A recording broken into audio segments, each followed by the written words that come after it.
வணக்கம் friends, welcome to Ramani's recipe diary. நாம் இன்றைக்கி மீன் குழம்பு எப்படி செய்யுதுன்றதை பார்க்கலாம். முதல்ல அடுப்பு பற்ற வச்சு வானல் வச்சுட்டு, வானல் நல்லா காஞ்சி வந்த உடனே 1/4 ஸ்பூன் அளவுக்கு கடுகு, 1/4 ஸ்பூன் அளவுக்கு சீரகம், 1/4 ஸ்பூன் அளவுக்கு சோம்பு சேர்த்துட்டு, கூடவே கருவேப்பிலை இலைகளையும் சேர்த்துட்டு, நல்லா கடுகு பொரிஞ்சு வரணுங்க. பொரிஞ்சு வந்த உடனே நல்லா 2 பூண்டு நல்லா இடித்து எடுத்துருக்கேங்க. நம்ம வேணும்னா மிக்சர் ஜாரில் ரிவர்ஸில் 2 முறை போட்டு கூட எடுத்துக்கலாம். கூடவே நல்லா பெரிய வெங்காயம் 2, அதையும் ரிவர்ஸில் மிக்சியில் போட்டு எடுத்துக்கலாம், இல்லைன்னா இடித்து எடுத்துக்கலாங்க. இது இடித்து சேர்த்தோம்னா ரொம்ப டேஸ்ட்டுங்க. அதனால தான், இல்லை நம்மளால் முடியலன்னா மிக்சர் ஜாரில் சேர்த்தாலும் டேஸ்ட்டாக தான் இருக்கும். சேர்த்து நல்லா வதக்கி விட்டுக்கலாங்க. வெங்காயம் நல்லா வதங்கி வரணும். அது வதங்கி வரும்போதே நல்ல வாசனை வருங்க. அந்த அளவுக்கு வதக்கி விட்டுக்கணும். வெங்காயமும் பூண்டும் இந்த மெத்தடில் ஒரு முறை மீன் குழம்பு நீங்கள் வீட்டில் ட்ரை பண்ணி பாருங்கள். ரொம்ப டேஸ்ட்டாக இருக்குங்க. இது போல் இடித்து சேர்த்தோம்னா ரொம்ப அருமையாக இருக்கும். இப்போ நான் நல்லா புளி 2 கைப்பிடி அளவுக்கு எடுத்து நல்லா கரைச்சி எடுத்துருக்கேன்.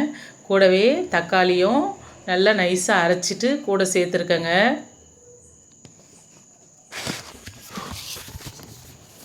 கூட மஞ்சள் பொடி 1/2 ஸ்பூன் அளவுக்கு சேர்த்துட்டு, இது கூடவே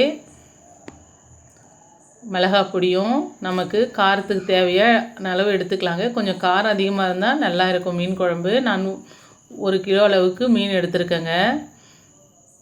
கூடவே உப்பையும் கூட சேர்த்து நல்லா கலந்து விட்டுக்கலாம்.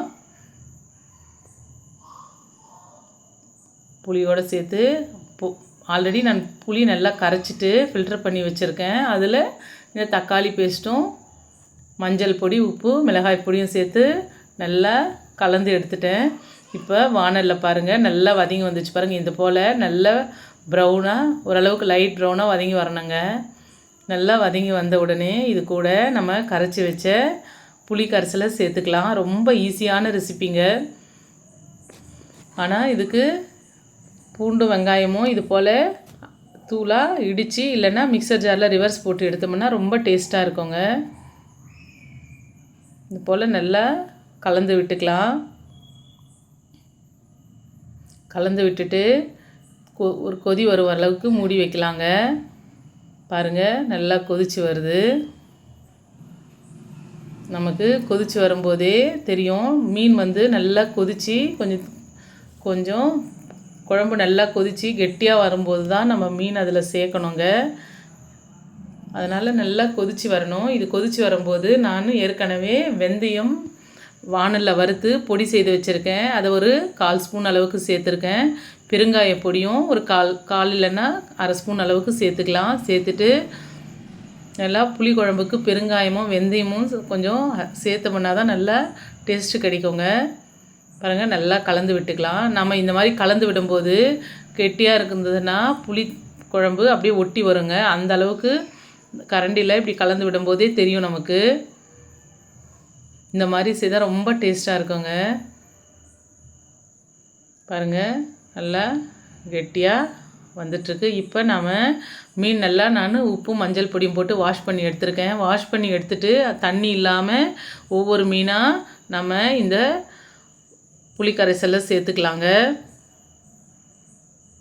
இந்த மாதிரி சேர்த்துட்டு லைட்டாக கலந்து விட்டுட்டு, கரண்டியில் சைடில் கலந்து விடணுங்க. லைட்டாக கலந்துட்டு ஒரு 5 இல்லைன்னா 10 நிமிஷம் மூடி வச்சிடலாம். தீயை குறைவாக வச்சுட்டு. எப்போவுமே மீன் குழம்பு இன்றைக்கி செய்துட்டோம்னா நாளைக்கு சாப்பிட்டா ரொம்ப டேஸ்ட்டாக இருக்குங்க. நம்ம புளித்தன்மையில் மாங்காவோட டேஸ்ட் வேணும்னா இந்த ஸ்டேஜில் மாங்காயும் கூட சேர்க்கலாங்க. நான் இங்கே மாங்காய் சேர்க்கலைங்க. மாங்காய் சேர்த்தாலும் ரொம்ப டேஸ்ட்டாக இருக்கும். பாருங்கள் ஒரு 5 இல்லைன்னா 10 நிமிஷம் மூடி வச்சுட்டா போதுங்க. பாருங்கள் நல்லா வந்துச்சு. அடிக்கடிக்கு மீன் போட்ட பிறகு கலந்து விடக்கூடாது. பாருங்கள் கொத்தமல்லி இலைகளை தூவிட்டு நாம் சர்வ் பண்ணிக்கலாங்க. ரொம்ப டேஸ்ட்டாக இருக்கும். நீங்கள் வீட்டில் ட்ரை பண்ணி பாருங்கள். உங்களுக்கு இந்த டிஷ் ரொம்ப பிடிச்சிருக்கும்னு நினைக்கிறேன். பிடிச்சிருந்தால் லைக் பண்ணுங்கள், ஷேர் பண்ணுங்கள், சப்ஸ்கிரைப் பண்ணுங்கள். மறக்காமல் பெல் பட்டனை கிளிக் பண்ணுங்கள். Thank you friends. கம கமன்னு மீன் குழம்பு ரெடி.